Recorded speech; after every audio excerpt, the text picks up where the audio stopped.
Hello, everyone, and welcome. It is April 1st, 2023, and I'm your co-host, The Fat Wizard, joined today by... Alamaxia. And Lobos. Hey, folks, and today we're going to be taking a look at Shrek Extra Large, and this is on the GameCube, released in North America, October 30th, 2002. This is one I've been waiting to play for quite a while. I'm a big fan of Shrek. I don't know if you guys have seen the movie. Big favorite of mine. I love the political intrigue, the crafting system. It's such an in-depth experience all around. I don't know. It was a blast. It's a good one. Yeah. Now, quick question here. Did you folks actually go out and get a copy of this, or did you emulate it? Because I actually have a copy, physical for life, baby. But I have at least like 3 copies of this. I do You have too. 3 Yeah, I copies have of 3 Shrek? copies. I have a signed copy as well, by Mike Myers. Oh. Yeah, he signed my copy. That's pretty awesome. Yeah. Yeah. So let me kind of explain a little of the tutorial, but I'd really like to go into deep on what you guys thought of the game here. So, you know, one of the things I really like about the game is that it gives you a button to burp and a button to Right. flatulence. Is that that's the word? Flatulate? Right? Flatulate? Yes, Yeah. and so you can kind of combine those in fun ways there. Right. And where we're going to see me picking up this chili pepper and then igniting a stink cloud with fire. So I thought that was kind of cute. I don't know what you guys thought about that. Yeah, I'm true to life. Honestly, that's usually how I deal with most of my problems, either belching or farting. So With fire. yeah, And so Shrek here will actually eat onions.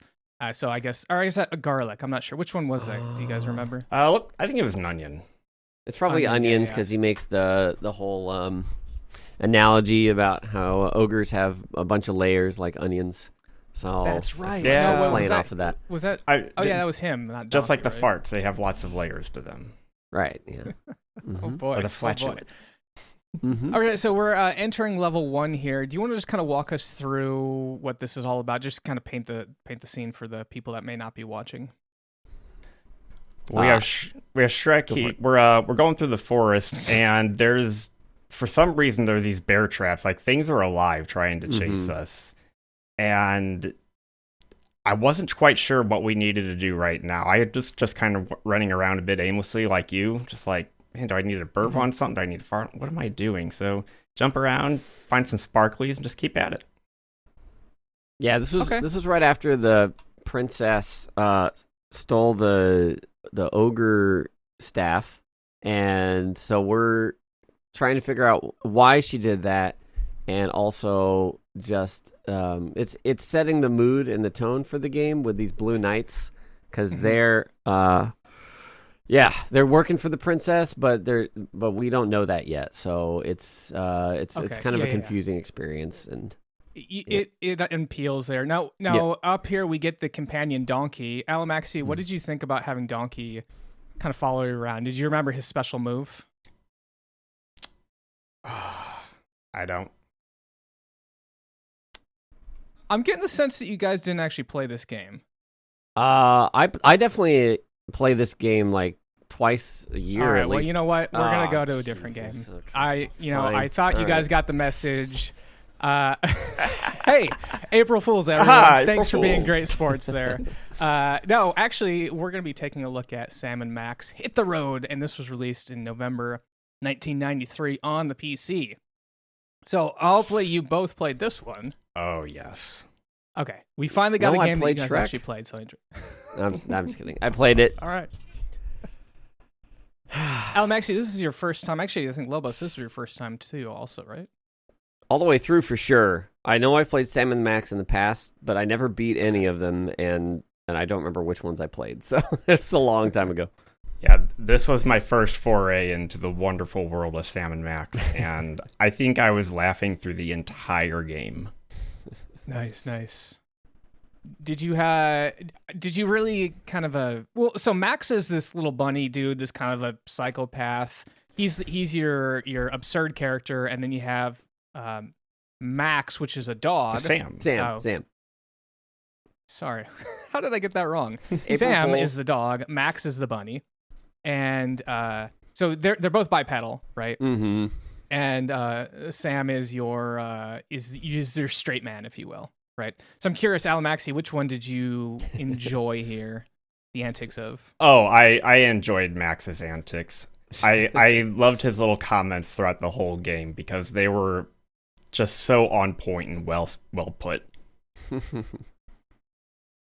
Yeah, and so a case in point here, a little intro. We've got it.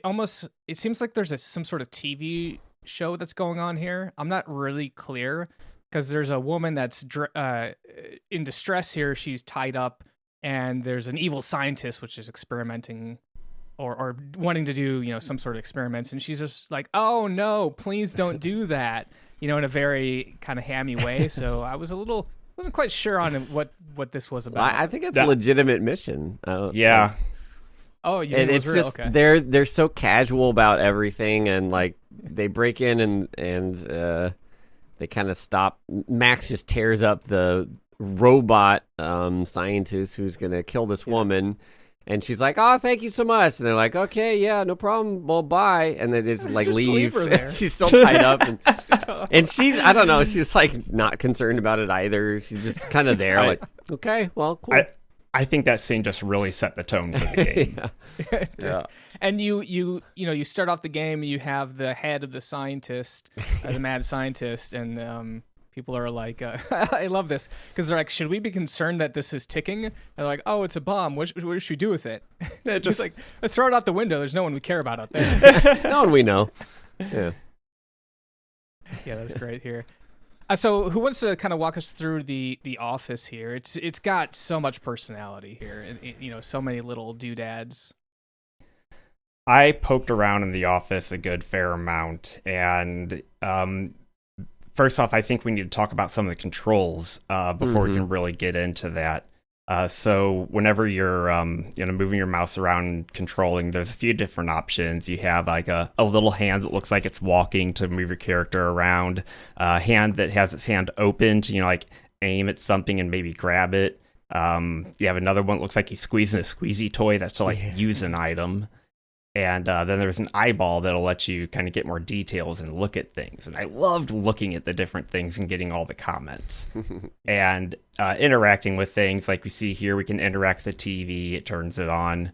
And over at the dartboard, if we adjust the antenna. I didn't do that one. Oh, yeah. Oh, that's cool. Oh.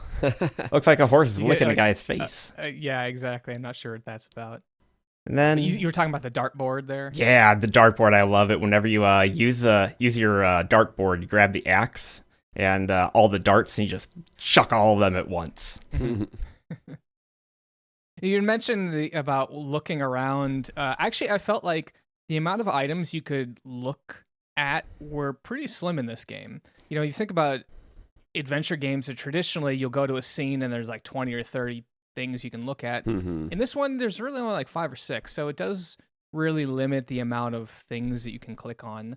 And for better or worse, it helps streamline it. But at the same time, there's so many interesting things, and I wanted their take on like, what do you guys think about this thing? But I don't know if you folks saw that, but we reached in the office. There is a mouse hole, and we reached into that mouse hole. We got a wad of cash. And then also off to the side, there's a closet. We opened up that closet. We got a black light. And I do want to just kind of quickly mention what's cool about some of the later Sam & Maxes is, from Telltale, is you'll have an office. And after each case, you'll store some component from that last mission in your closet. Nice. So you'll open up your closet and just like, oh, here's the big block of cheese from episode 1 or something. So that's kind of cool. That's cool. Yeah. I'll just say that I missed the money in the mouse hole and had to come back much later for it. And this is like old school point and click adventure games where you miss one thing and now you have to retrace and be like, oh gosh, what did I miss? Yeah, that happened to me several times in this game.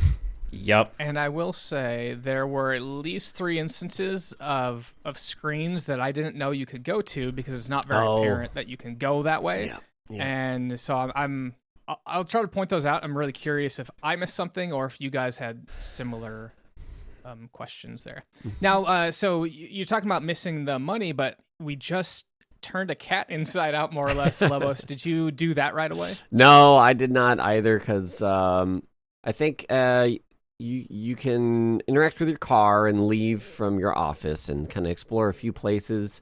And I was doing that, and you get walled off when you try to go to the circus, because the fire breather there that's kind of watching over the place won't let you in without the flambe, right, without the proper credentials. And so I had to go back and look for those. And there's a little cat outside that you can talk to. Well, there's two cats.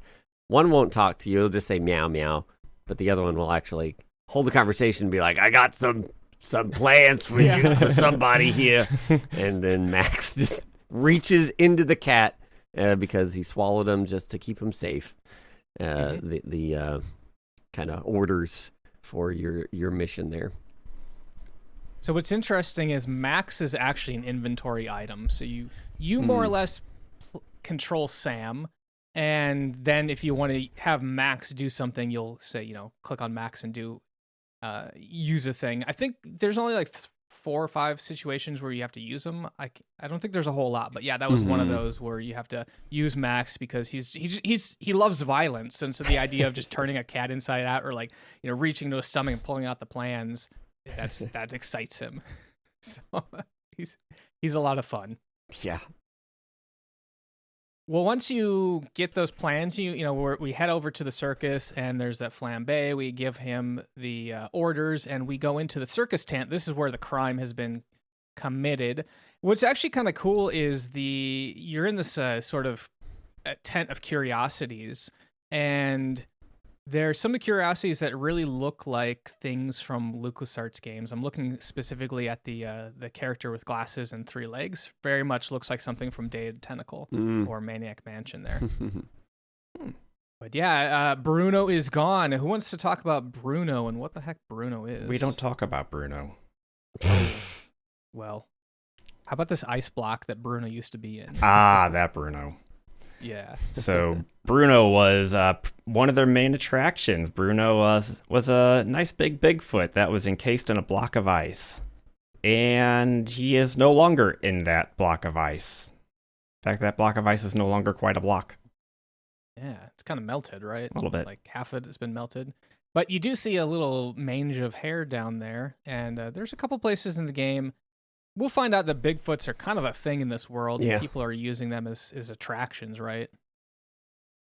Yeah. And, we'll pick up a couple pieces of hair on the ground throughout the game.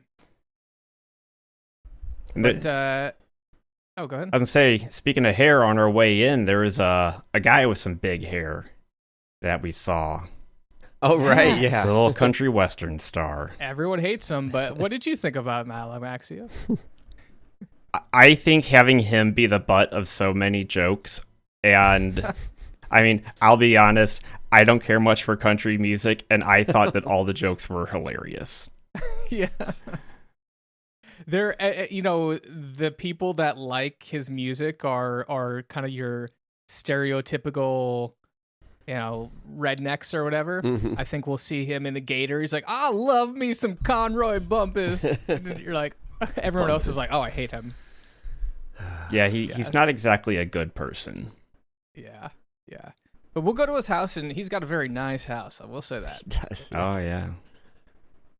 But one of the things that we did learn, so in this little tent of curiosities, there's a person. I guess it's maybe like a conjoined twin, or It seems that way, I think that's yeah. what that is. Yeah. And so one is on the front and one is in the back, and they'll kind of swap who's talking.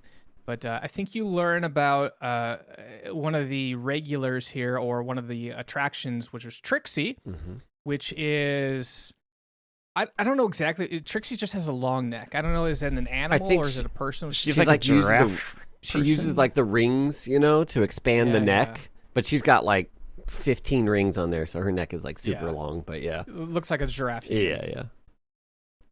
And we learned that maybe Trixie had something to do with Bruno getting away. So I think that's one of our missions is like, well, we should hunt down Trixie.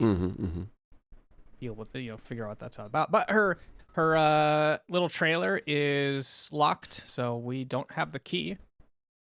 What's funny, if you look at the lock, it's like, oh, it's one of the locks that you can shoot off with a gun. Yeah. So like, oh, okay, I need a gun, right? Yeah. Now, something that you did in that Whack-A-Rat tent, one, we just played Whack-A-Rat, and you just hit it like it's whack-a-mole, and you can hit Max in the head.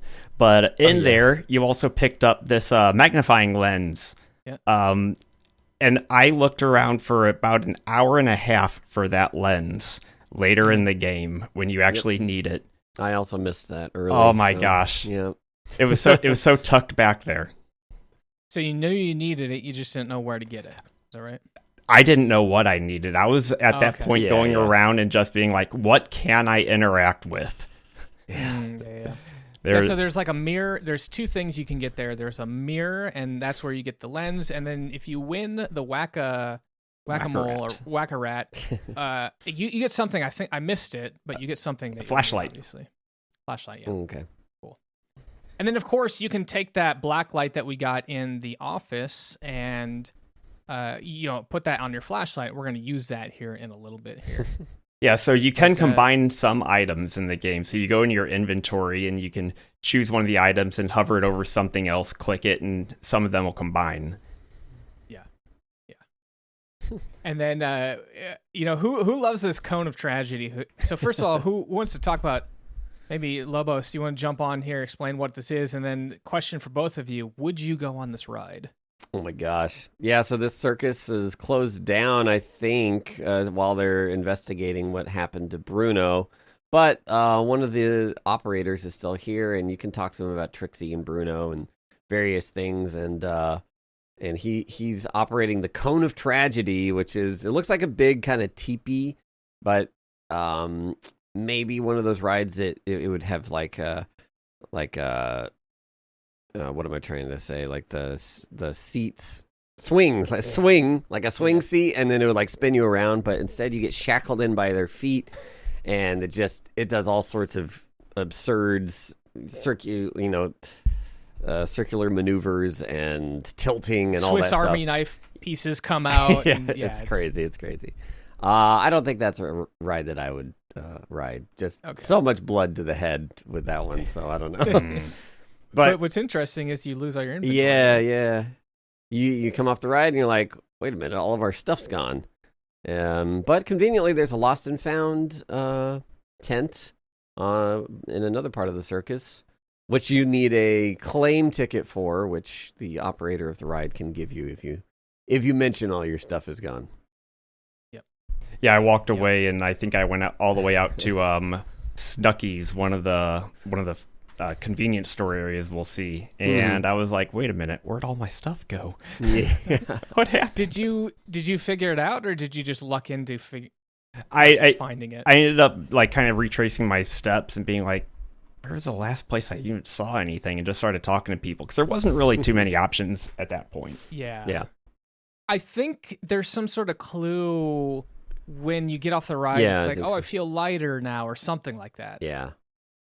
But, one of the things that this game does is it does create a breadcrumb trail into new areas. Mm-hmm. So the reason why, they wanted you to lose all your items there is you would go into the Lost and Claim tent, you'd get all your items back, and then you'd get a fish magnet. And a lot of times you'll get information that adds a new area to visit on your map of the USA. So this is like a fish place in where, I don't know, is it like Missouri, Illinois or something? Yeah, somewhere around there. Somewhere in Midwest, Mm-hmm. And I liked that each of the areas had a designated state. It really did kind of feel like you're traveling the United States, in some way. So I thought that was cool. And then, but before we head over to that fish place, we're going to take a quick stop at Snucky's here. And Max really has to go to the bathroom all the time. I had to look up what you do here. How many folks here followed Max to the bathroom? I did not until much later. Yeah, I didn't at first. I just it seemed like just kind of some flavor. Yeah.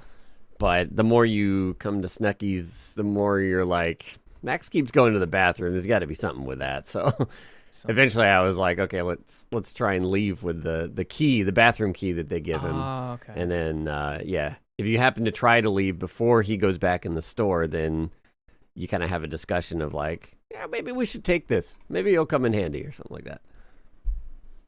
Yeah, I actually didn't know what a rasp was. So the key is attached to the big rasp, and I guess a rasp is a file for your feet or something like that. Yeah, it's a large metal file that you file. use to shave down metal and wood. Oh, okay. Yeah, I didn't know what that was. So, and they only mention it once. So they're like, "Oh, this key is attached to the rasp," and then they never mention that again, as far as I can tell. So that's a clue I think you can easily miss. Oh yeah, which I did.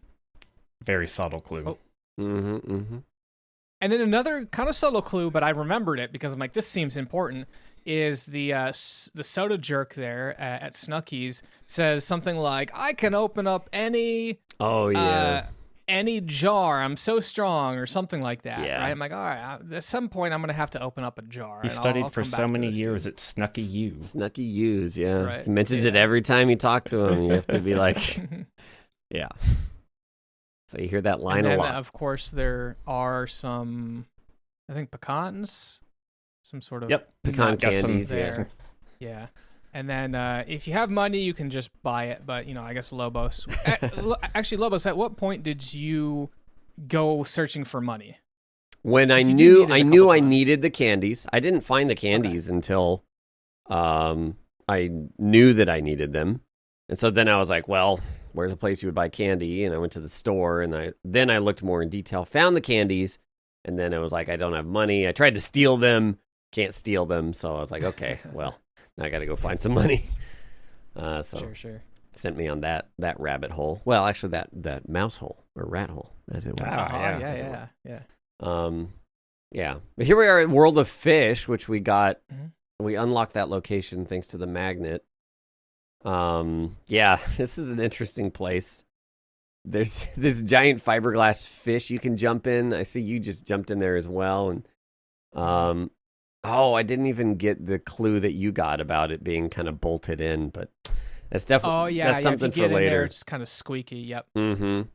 And then there's a fisherman there, and he'll explain to you about the helicopter. He's like, first of all, the fisherman hates his job. I think he's allergic to fish or water. One of the two. He's allergic to fish, but he's more allergic to poverty. So I love that line. He has to keep his job up. But yeah, he basically fills up this big thing of fish, a big net of fish, and then there's a helicopter from the world's biggest ball of twine, which I believe is in Minnesota. And they basically come and with a helicopter airlift a bunch of fish to the restaurant at the top. So, I think that's immediately gives you a clue of like, there's going to be something where I need to get up there by using that helicopter. Yeah. And it just so happens there's a giant fish that you can fit into. So you're starting to think like, I can see how I can. Now, the world's biggest ball of twine, you can go up on the observatory deck, if you will.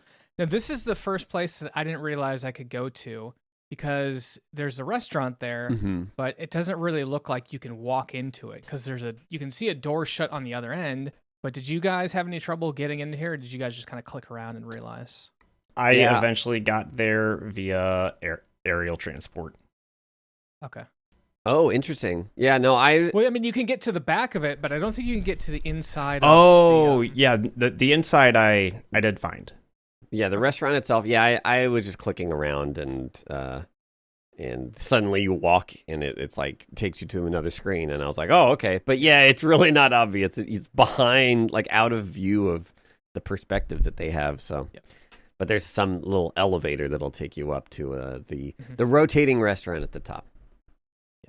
We'll get back there here, but we cut back to this tunnel of love, which it's got corn dogs. I mean, how could you have a Max loves corn dogs. So, if you ride the tunnel multiple times, and you'll get some fun dialogue that progresses each time that you go out. So if you ride it like 3 or 4 times, and I mean that they talk about, oh, it's so fun doing this together. Just like in that cheesy Max way. Yeah. And, well, I mean, I guess we use our black light here, right? Yeah, here I figured out the black light, and that lets you shine on the darker spots of the Tunnel of Love, and you can see there's a control panel, and I tried a whole bunch of things to try and interact with that control panel, but man, it took me forever to try Max on it, because whenever you try to use it with Sam, it's like, it's out of range, like I can't reach it, so I was like, I need something long to reach it. You get like a bent tool at one point, and I was like, use the tool or this and that. But yeah, you have to wind up just using Max, and Sam grabs him, dunks him in water, and slams him into the control panel in order to get the whole thing to stop. Cartoon violence. Yeah. I like to consider Max is just like the destroy option, where anytime you want to destroy something, just click Max on it. And so yeah, that's fair. That's a good way to think of it. I think. Yeah. Now, we're meeting this guy. So through a series of kind of some secret passages, you go into, after stopping the Tunnel of Love ride, you go into this area and you meet this little mole man. And he wants to tell you a very, very long story. And Max is like, stop. He's going to tell us a story. Shut up already. But this is cool. And so this is the one where he says, if you bring me pecan-flavored candy, he'll let you into Trixie's trailer. He has the key. So I'm like, okay, you're going to give me a gun. Yeah. But I guess, Lobos, you probably had to backtrack and get your pecans and the money. Yeah. For giving us to the guy, right? Yeah, at this point, he was like, I'll give you this if you bring me some pecan-flavored candies. And so then I went on that wild goose chase of retracing all my steps and looking for everything. But managed to finally do that, and the key turns out just to be a crowbar, because, I don't know, key is just something to get into something else, and crowbar works. Exactly, there. And I missed this guy, his name, but he does have an uncle that we'll meet Doug, later. I think, right? Doug, that's right, yeah. And he's giving us the whole spiel about how Trixie loved Bruno. And so... Trixie used the flambe to basically melt the ice. So it's kind of cool that these pieces are coming together. You feel like, maybe I'll figure out this crime after all. Right. It'll get weirder. So it kind of starts off as as straight as it could be, though, story, right? It seems like, okay. The two lovers ran away. Two lovers, yeah. Exactly. And you can actually go back to the fire-breathing guy and say, hey, I know what you did. And he's like, yeah, but nothing comes out of that. Yeah, and then actually, while we're at this scene, one thing that I thought was kind of weird, I always find it kind of weird when adventure games have things that you can interact with substantially but don't do anything. So off to the right, there is one of those what do you call those mallet games? Like you smash and try to hit the bell. Yeah, test the strength. Yeah. And I think Max can hit it and it will go up, but there's no reason though. Maybe it's just to show that Max is kind of crazy and stronger than he looks. I think it's there just to explain to the player there's a lot more that you can interact with in your environment, because it's still like at that early, I feel like, tutorial-ish level. Okay. Yeah. But we go into Trixie's trailer, and Alamaxia, do you remember the things that we get in here that are worth noting? The costume and this golf scorecard. Yeah, from Florida. The Gators from Florida. Gator golf. Woo! Gator golf. That sounds really fun, though. I'd probably do that. But you know what I love is when you go into the Gator golf, you've got almost like an old golf duffer, but it's a gator. So he's dressed up. He's got like the little, I don't know what type of hat that is. Scottish, like a Scottish hat. Yeah. And he's just kind of hanging out there. So there is a dude here who you can see him off to the left of the screen, kind of spitting some chew, and he's a proper good old boy, huh? He doesn't have all his teeth. He loves him some Conroy. What's his name? Bumpus. Bumpus. Conroy Bumpus is my favorite. Kind of Louisiana dude over here. Yeah. But in the garbage, so actually next to that dude, there's a garbage, and you can pick up a golf ball retriever. Yeah. But it's broken. It is broken. Yeah. And we're gonna have a little face down with Conroy. He's not. I love that Max is. He's really like roaring to go. He's just like trading insults one for one, and he wants a fight. And I love what happens here, where Max ends up getting thrown into a.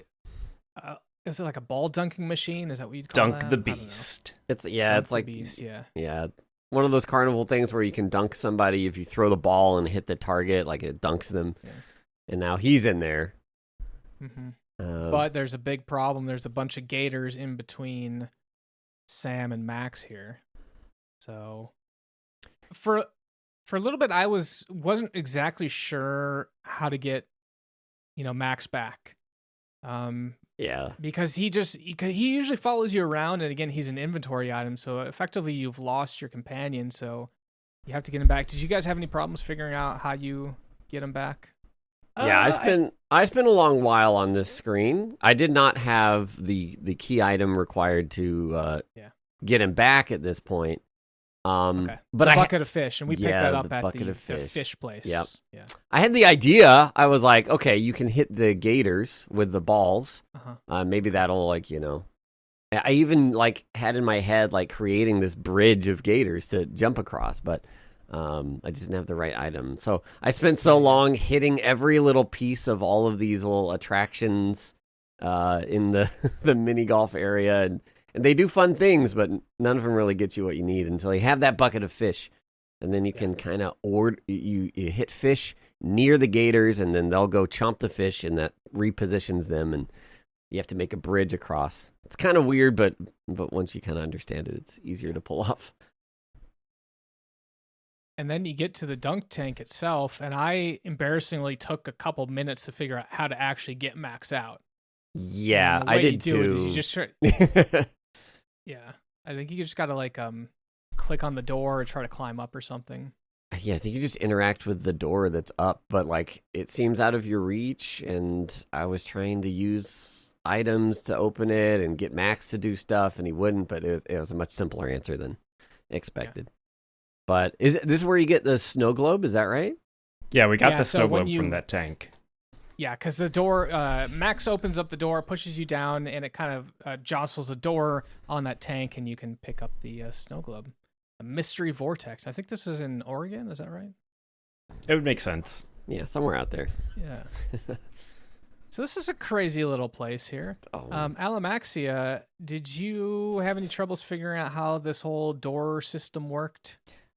I think I kind of stumbled into the solution. We're going through this mirror right now that when you interact with it, you get Sam, he puts his arm actually through it, and we can go in, and there's a couple of magnets inside that have some levers next to them. And I, kind of flipped those back and forth and then went outside, because I was like, well, in that room, you kind of grow and shrink and grow and shrink. I was like, well, are these going to, change where I grow and where I shrink?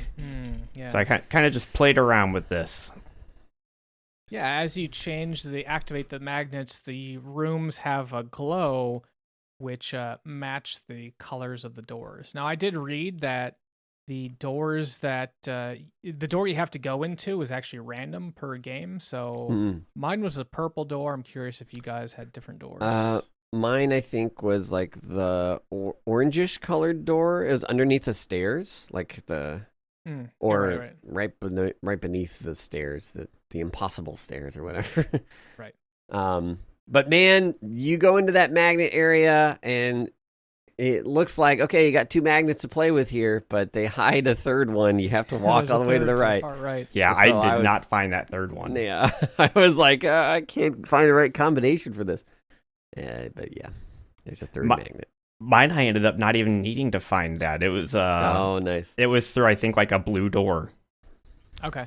Yeah. Well, one of the areas that is not locked is this room that is upside down, still in the vortex area, and we have found the third mention of a Bigfoot.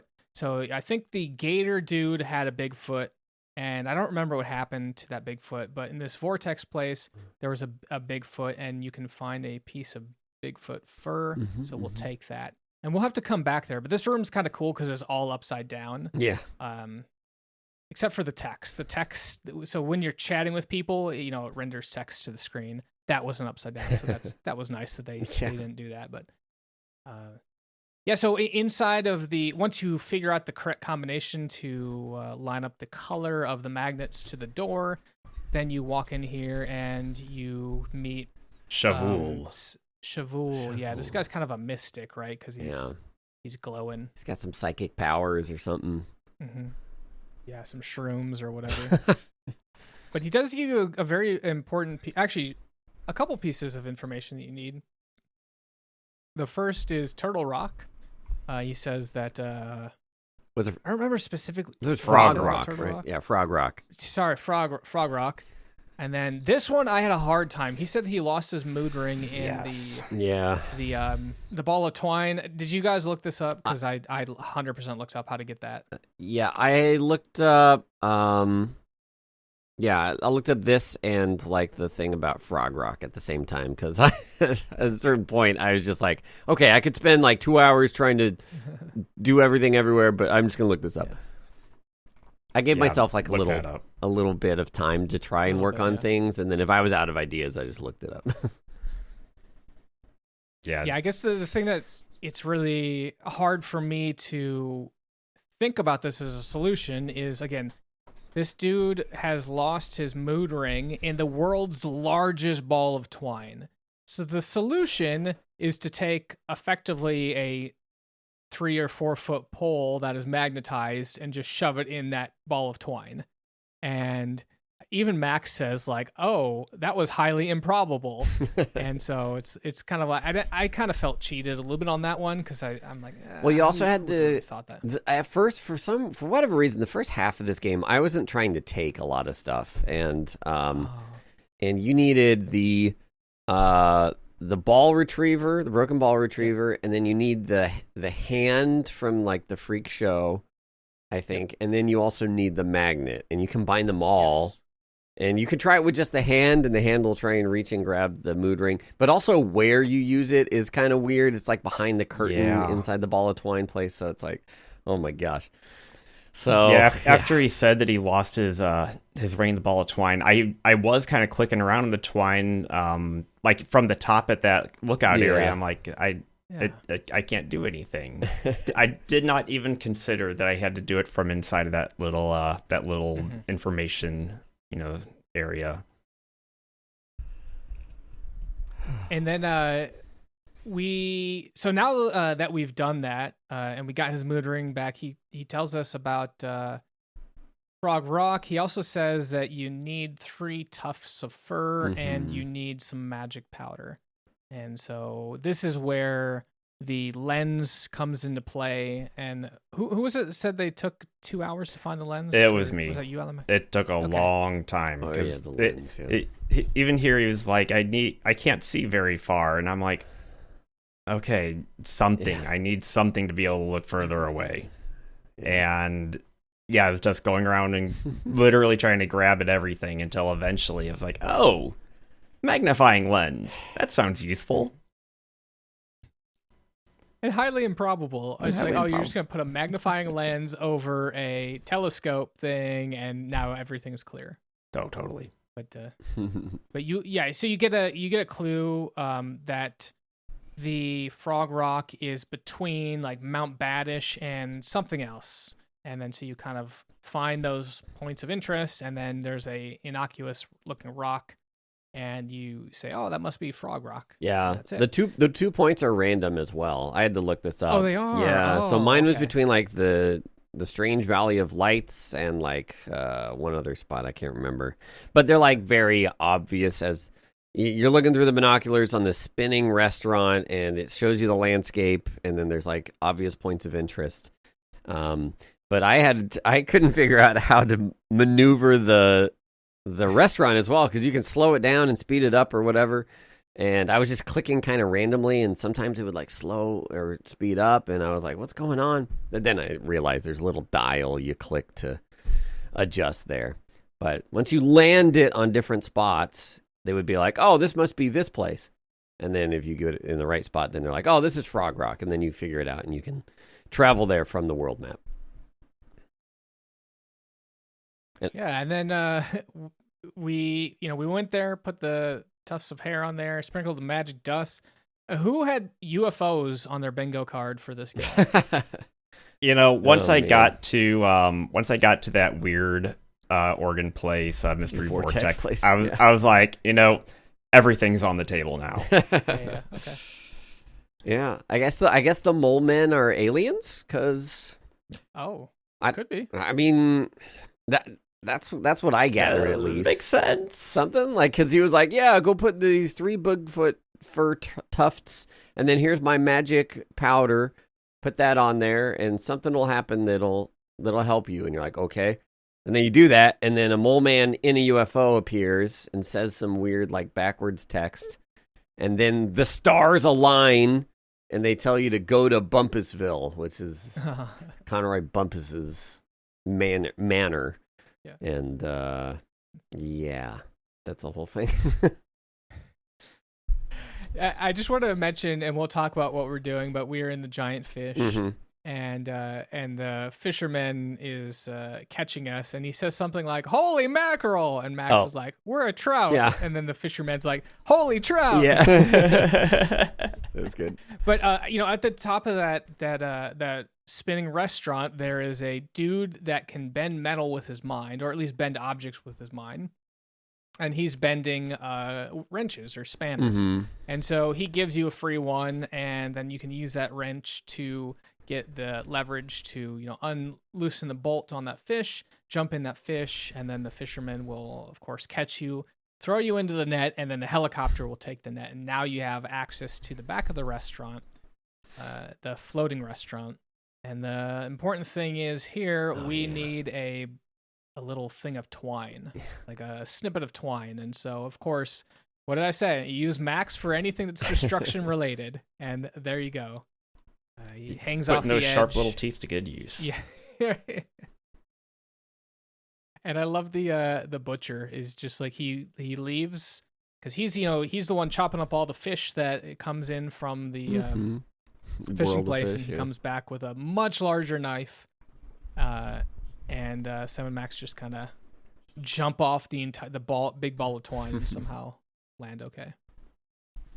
It's a Conroy world after all. This place is so charming. Oh. First of all, who threw money into the wishing well? I did, yeah. I did. Yeah. So, Alamaxia, what happens? You throw money in there. Nothing really happens. What'd you wish for? Yeah. The secret ending. I forgot about that. Yeah. Yeah. If you put money in the well, Sam says, "I wish this game was over," and it's just like, okay, at the end, and then it cuts to black. There. But then it comes back and you continue. Yeah, they're like, wait a minute, we're not done here. Yeah. Then we walk in and we see a Conroy Bumpus that is larger than life. A couple of them, right? Yeah, quite a few, yeah. He really loves himself. Yeah. Now, there's another important thing here. There's a portrait of John Muir. Muir, yeah. I've never heard of this dude. Yeah. Is this guy like someone famous? Yeah, he's an actual like naturalist guy. I guess what I'm saying is would normal people know who this is? I don't know. Big fans of national parks and nature, probably. And I don't know. I don't know. Ask normal people, not us. Okay. I did a quick Google search here, and there is like this large totem of him. Oh, actually looks kind of cool. Oh, nice. Okay. Well, they do give you a little bit of a history lesson, so if you don't know about them, there's a little song and dance. A couple of the annals will let you know. And I just realized that if you look at the top right of this image now, we have Pinocchio. I didn't see that before either. I didn't either, yeah. Yeah, and we learned that Conroy is just a collector of the strange and obscure, and he's brought Bruno and Trixie here to add to his collection the final pieces of his cavern of oddities, or whatever you want to call it. His menagerie. Yeah. Yeah. And he's forcing them to play music while he sings, play backup tracks to his singing, and there's like Tesla coils that are zapping them to keep them playing. Obviously, Conroy's no nice guy here, so we gotta solve this. Yep. And there's a little laser grid here, and if you try to cross the laser grid to save Bruno and Trixie, you get thrown out. So that's one puzzle we're gonna have to solve. Mm-hmm. And but first, let's maybe go and visit. Let's see. I think we're gonna go visit his thug or his goon. I don't remember. Yeah, I don't remember his name either. Yeah, but Conroy's got a big goon. Lee Harvey. And Lee Harvey. Like what? Okay, kind of on point, right? Yeah. But there's a VR unit here, and we might want to use that in a little bit because we have learned now that is the interface to the security system of the Bumpus home. But I love this. I love his bedroom. Right, so Conroy's got a bedroom with a big like monster truck, and the license says "My truck." It's his bed. Yeah, his bed. Yeah, that's why I love it. It's not like a little race car bed. He has this monster truck bed. Monster truck bed, yeah. With an escalator up to the top, right? So good. Yeah, and then it's just like a real tongue in cheek here. There's a book up here on that you can kind of reach from the top of the bed. But Sam says, if I really wanted to, I could reach this, but I think we could draw this out into a more interesting puzzle. So that's one I figured that one out pretty quick. I think that hovering over that book was the first thing I did in this room. Yeah, I found it pretty quick too. I mean, I guess there's not a whole lot of like points of interest in here. There's like the toupee, the bed, and then this like the pillow. Yeah, very small spot of books above the doorway. So.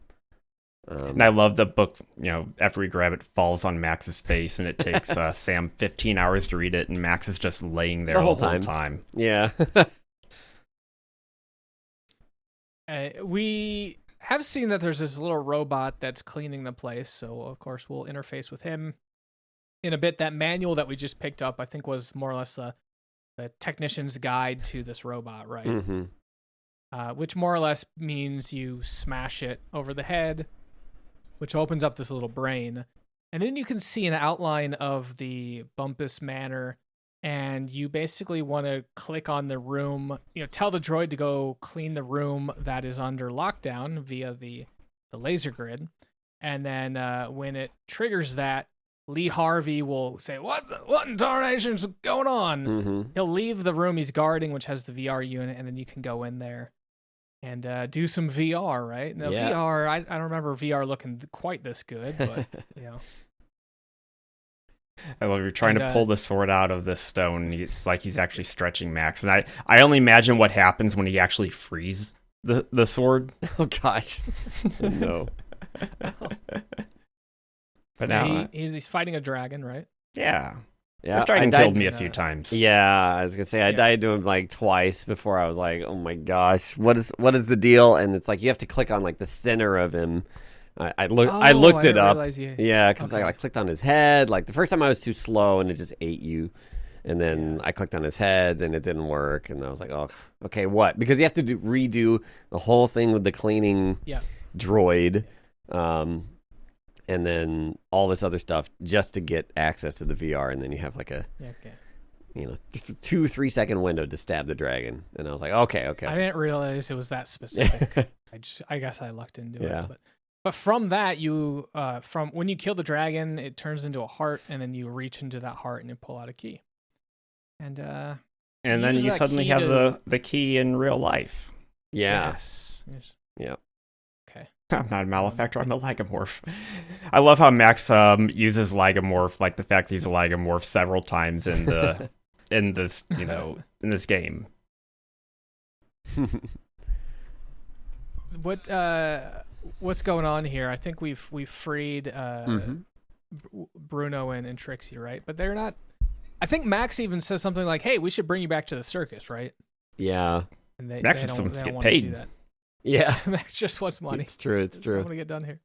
But yeah, they tell us about this Savage Jungle Inn where they're going to a party, and so you unlock that and you show up, and now we're at the Savage Jungle Inn.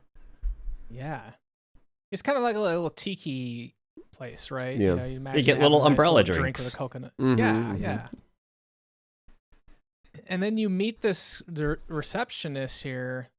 She's largely useless in terms of any information. The only thing that she gives you is when you are done chatting with her, she gives you some brochures, which gives you access to 2 new locations. One of which is a tar pit, Mhm. and the other is like a squash. Oh, vegetable like a squash. Yeah. Yeah, Celebrity it's like a vegetable vegetable place. Yeah. Where they Yeah. grow vegetables with the likenesses of celebrities. Mm-hmm. Creepy. It's very hyper specific there. Right. So the vegetable museum is in Texas, and then the tar pit looked like, was it Montana? Maybe, something like that. But so you know that there's a big convention going on here, and then there's a Bigfoot that's guarding the Bigfoot convention, and I'm immediately thinking like, all right, I have a stilt suit or a stilt walker suit, like that's got to be part of trying to disguise myself, right? Yeah. I tried to put it on right there, and you put it on, then the Bigfoot looks and he's like, that's a horrible costume. Yeah. Yeah. Yeah, poor attempt. But it's a good idea, right? It's a good start. Yeah, yeah. So then you're like trying to figure out that. Yeah, that kind of guided me too. I was like, all right, I need to get like costume items from these places that I just unlocked, or from places I've been if I missed the items. But yeah. So the first place we go into is the vegetable place. Do you remember the items of note here? We have to give her the picture of that environmentalist. Because there's a big sign, your likeness from picture. Yeah. And I didn't know I could take that picture of him off that wall for a bit. That took me, that's another one that took me a little bit to find. But you can also grab a, it's like a squash or a gourd of Conroy Bumpus's head. So she already has a likeness of him. That like we'll need to use. A box of them that I guess he had commissioned or whatever, because he loves himself so much. But yeah, you grab an eggplant or something shaped like him. Yeah. Then we are heading over to the tar pits, Mount Rushmore, and I love that people are bungee jumping out of the noses of the president. Yeah. Which just looks like large things of slime coming out of their faces there. Yeah. So before we get to the tar pit though itself, there are some cool little dinosaurs. There's like a little T-Rex and a woolly mammoth here. And the woolly mammoth, of course, you know, we're going to need some fur from that. So how do we get fur? Got to use some chompers, right? Max. Max is going to take one for the team here and just like get tons of hair from that woolly mammoth. I love Sam says like, hey, stop playing dumb and start chomping. Like, you know what you need to do, which is like not an obvious thing, but it's like, okay, whatever. And he leaves the woolly mammoth shaved kind of like a poodle. How you normally see them like completely shaven except for the head, little tip of the tail and feet. Yeah, so now we got tons of fur. We got a stilt walker outfit. It seems that we'd probably need some way to get the fur to stick to it though.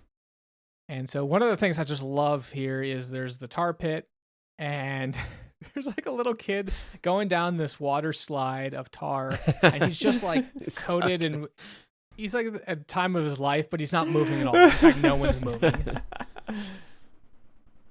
And then we have I love this girl. She looks like some sort of like weightlifter from Russia or something, right?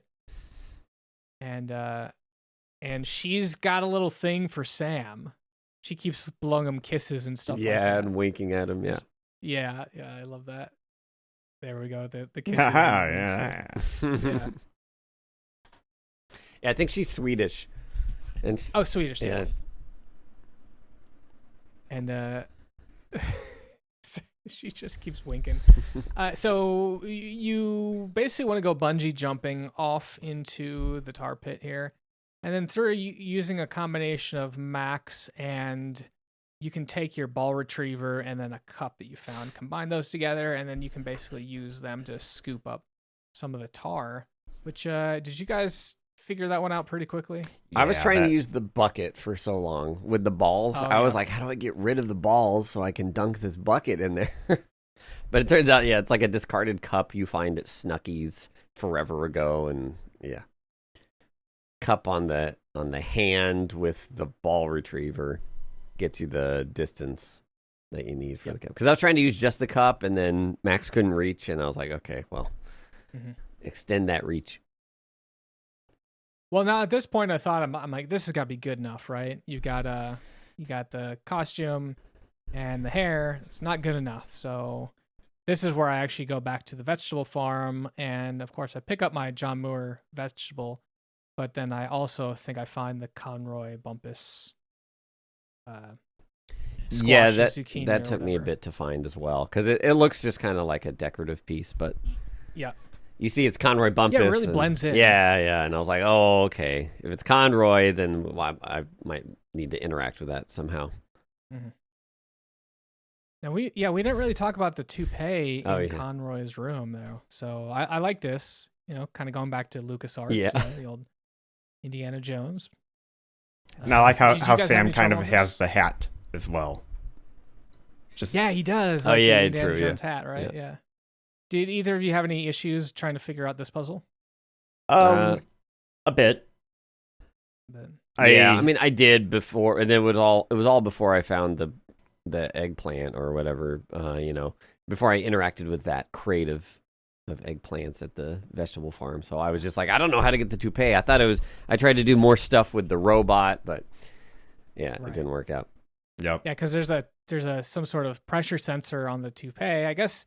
We know that he's really loves his hair, and so you do the old Indiana Jones thing where you got the eggplant, the toupee, and you kind of slide one off and put the other one on right away. So you eventually get the toupee, and then I was like, all right, cool, now I'm good. Put the toupee on the suit, and that Bigfoot still didn't want to let me in. So at this point, I was really stuck. I was like, I don't know what to do. Yeah. But we had mentioned that rasp earlier from Snucky's. Snucky's, right? And the Bigfoot wants that. If you give it to him, he's like, you know what? You did a good enough job on the costume. I owe you. I'll let you in. So, and now we're basically entering the final portions of the game here. Alamaxia, how did you get in with a party? Did you fit in? Oh, I fit in quite well. I mean, you're tall, and you're covered in fur, so, I mean, you're already halfway there. Yeah. There's a lot of Bigfoot you can talk to here, but most of them are not necessary. Not necessary, but yeah, I like they have a Bigfoot for every, they give story reasons for where the Bigfoot that are missing that used to be at other places, like the golf place, or the vortex spot had one, I think, that was on ice. And he's here now, and you can talk to him about what they were doing before this. Yeah, because one of them is all about aliens, right? He's probably the vortex dude. Oh, really? Yeah, he's talking about aliens are coming. I got to defend from that. Yeah. But yeah, so you can hang out there in the party. There is a wine bottle, which we'll have to pick up, and there's an ice pick we also need to pick up. But we're going to have a final showdown here real quick with Conroy. And he's going to get his comeuppance, right? Oh, yes. So, you're still dressed up like a Bigfoot, and Conroy's like, hey, you're going to be great for my menagerie. You just stay here. And, what's a couple of good-looking fellows to do but just take off their outfit and say, hey, we're not actually a Bigfoot. It took me a while to figure out how to take off the outfit. Yeah. You just had to use it while in the inventory. Yep. Yeah, I don't even remember figuring that out. Like, I don't know if... Because I don't remember using the outfit, but something I did worked, so I must have done that, if that's the only way to do it. And, when you take off the outfit, Max goes flying, and he's standing right next to this ice chest, or ice cooler. Big freezer. Walk-in freezer. Like an walk-in freezer, thank you. I forget where, but someone mentions that Conroy has a weakness to ice in one of the conversations. Really? I don't remember that. Yeah, I don't remember who, but I was like, that's oddly specific. It was later in the game, much later. Yeah. I don't remember that at all. I just went through, and every time I would ask people about, Bruno and Conroy and this and that. And yeah, one of them was just like, he's got an aversion to ice. And I was like, okay. Yeah. Interesting. Yeah, you just shove them in the walk-in freezer and then lock the door, and we'll come back later for them. Now I think this near the end of the game, you meet the elder, and he brings you to these 4 totems, and they don't really give you a whole lot of information on what's going on, because you're supposed to read these totems and know what the 4 pieces that the Bigfoot need to... I don't remember exactly what they're trying to do. They're trying to somehow save the Bigfoots. Yeah. I don't remember how. I don't remember how these are supposed to do that. They don't know. They don't know how they're supposed to. Okay. And they're just like, we know that these are related, but without this, the Bigfoots are doomed. And so why don't you help us figure out the secrets to these totem poles? And you can look at them, and from 1 or 2, you can gather kind of like an idea, but oh man, this part, especially because there's an extra screen here that's really, it was really hard for me to get to, not hard, but it just didn't make sense. To the hot tub. Yeah, the hot tub's in the back of the screen, but you have to click the bottom right in order to go all the way. So yeah, I totally missed that screen. And at this point, I was just looking stuff up. I was like, okay, what am I doing here? Because all your progression pretty much stops, and it's all backtracking from here to figure out how to interact with these totem poles. Well, we reuse the dude that can bend objects to take the ice pick we picked up just a bit ago and use that to uncork a wine bottle. Finally, we can capture this tornado in a snow globe. Because, the vortex, they have this little vortex machine. We'll get back there in a second. But, you can capture the vortex in the snow globe, but then it just leaves because you don't have anything to cork it. So we can actually use the cork for that now. There's also this T-Rex back in the tar pit, and you can attach I love this part. Mm-hmm. You attach a string to the tooth and then take Max and basically launch him into the car and drive off. No, you don't even drive off. It's so funny because I thought that's what he was going to do, but you just slam the door like the old trick of tying your kid's tooth to the door handle and slamming it. It's the same idea. And then we already have the eggplant from John Muir. And so, we're getting the vortex now. I love the imagery of this. It's cool to see the close-up of just that tornado going into the snow globe. I don't know. I thought that was cool. Yeah. And they give you a little hint at this, which I didn't figure any of this out myself. I was done by this point. But they give you a little bit hint where they had to stop selling the snow globes because it was draining power from their vortex, little by little. And so the idea that if they're going in there with the snow globes, it's trapping in some of the vortex. But boy, some of these puzzles, man.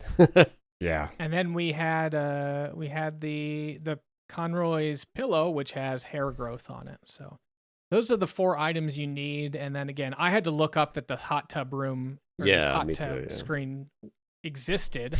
Alamaxia, did you find it, or did you have to look this up as well? I didn't look up hot tubs specifically, but I looked up, we have to throw these into some pool. I'm like, I just got to keep clicking around and walking around. I see. And after kind of watching it, on our replay here, whenever the chief was like, I'm going to go to the hot tub, you see him go off to the right and down that back way. where we had to go. So it's like they did clue you, but yeah, It's a a one-off little. clue, It if you was missed subtle. it. Yeah, very subtle there. You take all these pieces and you give them to the chief one at a time, and he has a little ritual that he performs, throws in the hot tub, and the hot tub changes colors each time. And then we're going to find that you have to sacrifice a Bigfoot. Now, I'm curious, did either of you pick up immediately what they were going to do with sacrificing the Bigfoot? oh yes. Nope, not me. I was Really? just watching, and I turned my brain off at this point because it was fried. Oh, sure. Yeah, so once you put the 4 pieces in, they're like, oh, nothing's happening. Oh, yeah, that's right. We have to sacrifice a Bigfoot. So I think the elder goes and says, I'm going to see if there's anyone that wants to volunteer. Oh yeah. Yeah. But Max has a much better idea. Right. So Max is resourceful, if nothing else. Yeah. So if you folks remember, we put Conroy and his buddy Lee Harvey into the ice freezer, or the walk-in freezer, and they happen to kind of look like a Bigfoot. So let's see how that works on. We're gonna take them, their ice block, and just kind of throw them into the hot tub, and there they go, bloop, and the Bigfoots are saved, I guess. I like how whenever you knock them into the freezer, they don't have the costume on yet. When you take them out, they have it on. It looks like Lee Harvey's using it to try to keep himself warm. I actually didn't notice that. Yeah. It's a nice little subtle thing there. And now this hot tub is doing some Oh, yeah.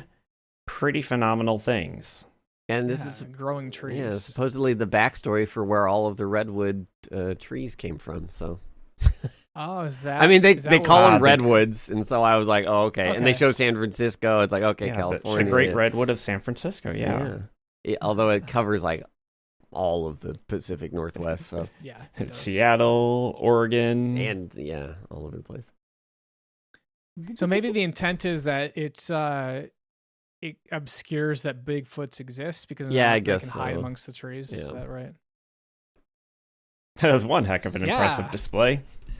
Yeah. So after this, we're just kind of watch some of the closing stuff here. There's just kind of a little bit of thank you stuff. I don't know if there's a whole lot of important things that happened after this. So for all intents and purposes, we more beat the game there. So let's kind of wrap this up and just go around the room and just say, what did you guys think about the game? My one little final favorite thing at the end here is that like the Bigfoot leader chieftain has like this medallion around his neck, and he's like, you know what? Uh-huh. Since you helped us so much, I'm going to give you this necklace that's been handed down for generations to come. And Max is like, oh, cool, and he like immediately unwraps it. It's like a chocolate, and he just eats it. He's like, thanks, Yeah. I love chocolate. Yeah, it's so good. That's true. I forgot about that. Yeah, but Oh, actually, before we close, there are 2 little mini games. Did you guys see the mini games that you can play? The Whacker Rat? No. Oh, I guess that's the third one. So one of the areas is the bottom left of the U.S. Maybe it's in California. Oh, There's yeah. Yeah. You can surf on cars. yeah, the driving And one. Yeah. then you can also buy a bomb in Snuckies. And that bomb is essentially Battleship. Oh, no way. Yeah, you can Really? basically play Battleship against Max. Oh, that's cool. I didn't see that. Yeah, I saw you it's buy basically that bomb, and I Battleship. was like, It's- Where yes. was that? Where'd that come from? Yeah. I think you use cop cars or old like 1920 styles cars. But yeah, it's basically Battleship. Nice. Yeah. So anyway, Sam and Max, what did you guys think about it? This is an incredible game. I've only ever seen pictures of it. I never knew what it was or what I was getting myself into. Within the first 10 minutes, I was just dying laughing, and I thought I was going to play through this whole game in one sitting. There's just so many wonderful jokes, quips. Just the way the jokes are delivered Yeah. is perfect. Yeah, the writing is as always is good with these LucasArts point and click adventures. I always expect to be At least mildly frustrated towards the end with some sort of obscure thing. So had the guide ready. I was like, I know I'm going to hit that point. But yeah, it is a treasure from this era of gaming that while they are still making more point and click adventures, it's like they don't make them like this anymore. Now the other LucasArts point and click we played, I know, was Full Throttle. Have there been any others? Yep. Are there any other? Or anyone that we've done? I can't remember. That we've done? No, I don't believe so. Okay. No, we haven't. I've heard a lot about Day of the Tentacle. We need to do that one day. Day of the Tentacle's great. Yeah, great game. That's not our segue though. No. Just make it clear.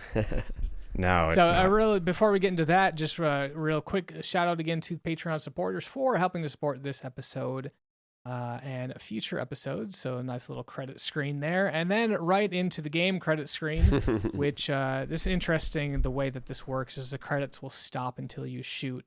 It's a shooting gallery, and you have to shoot the little targets. And as you shoot the targets, more and more names will appear. Oh, that's funny. I don't know if you guys played. I did, but I was just constantly shooting. I was just like, I gotta get them all. Gotta get them all. And it's funny. Towards the end, they're like, "Okay, you can stop shooting now," and then like fades out, and then it comes back, and they're like, "Wow, we were just kidding. Keep going." Yeah, keep going, and then I guess it just lets you play that for as long as you want. I think so. Yeah. Yeah. And I like the things that go by. Like one you can tell is like the Day of the Tentacle thing. One's an R2D2. One is a little squishy toy that your Use does. And I'm not sure what the little person with all the it looks like almost like a voodoo doll or something. Like skull pins or something. I guess it could be maybe a Monkey Island thing. The voodoo dolls in there. So I'm not sure. So well. Anyway, so in terms of segue, I think, there's not much of a segue here because we've been kind of hyping it up for, 2 years now. We're just going to keep down to earth. We're bringing it down to earth. There we go. We were bound to play it at some point. We're bound to play it. Yeah, absolutely. We're going to be taking a look at Shrek Extra Large next. We are going to finally take a look at Earthbound on the Super Nintendo. This will be a 2-hour-long episode, and we're going to have some fun with it. I think what I want to do is kind of make we're going to have fun with it on, live or whatever, but I also want to take another video, and so we'll have probably two videos. One video will be just kind of, what you normally would expect there, and then I kind of want to make another video that's the same thing, just like with some visual things to kind of match the spirit of Earthbound. I just want to make it a kind of a fun experience, so people could watch one or the other or both. Nice. But I think that's a really cool game. It's gonna, we'll have fun with it. So I hope everyone else is willing to jump in here with us and have some fun along with us to celebrate the goal of hitting the 25 Patreon supporters. So thank you again. That is going to be in. That's what May. Yeah. 2 hours, so such a good game. I can't wait. Lock off your time. I cannot wait to talk about that game with you. Oh man, Lobos, you gotta get started right away. It's gonna take a while. Yeah. I played half of it before, so I'll have to. Okay, cool. I can go quickly through the first half. Yeah, credits. Yeah. Oh yeah. Well, thank you, gents, for hanging out with me here on April Fools. Thanks for being good sports. By the way, for people that are wondering, I did not let Lobos and Alamaxia know anything about the intro of the video here. In fact, I purposely held the video back until the very last second that we started recording because I didn't want them to click on it and see like, hey, this is a little weird. So perfect. Well done. Well done. Thank you for having some fun with me on April 1st here. So that I guess that's gonna wrap it up here. Sadly, we've reached the end credits of this episode, and of course, wanted to thank everyone for listening to us on the podcast. And be sure to, or watching us on YouTube. Yeah, and be sure to give us a like, thumbs up on whatever your platform of podcast is. If you want to do Anchor.fm, Google Play, Spotify, there's a few others that are starting to pop up that I haven't. I don't know too much about, but I've seen there's like just some other websites that are just podcasts. Just podcast. Is that what it is? Justpodcast.com? I don't know. If not, we need to make that justpodcast.com. Right, It'll only right. be ours. Yeah. Well, Okay. if you've got any feedback, shoot us an email, SaturdayMorningGamingShow@gmail.com, or reach out to us on Twitter @SaturdayMGaming. And if you're listening to us on a platform that allows you to rate us, please do so. And a special shout out again to TechnoWax for much of the music on this episode. For Saturday Morning Gaming, I'm Alamaxia. And I'm Lobos. And I'm the Fat Wizard. We'll see you in May with Earthbound on the Super Nintendo. Bye. Bye.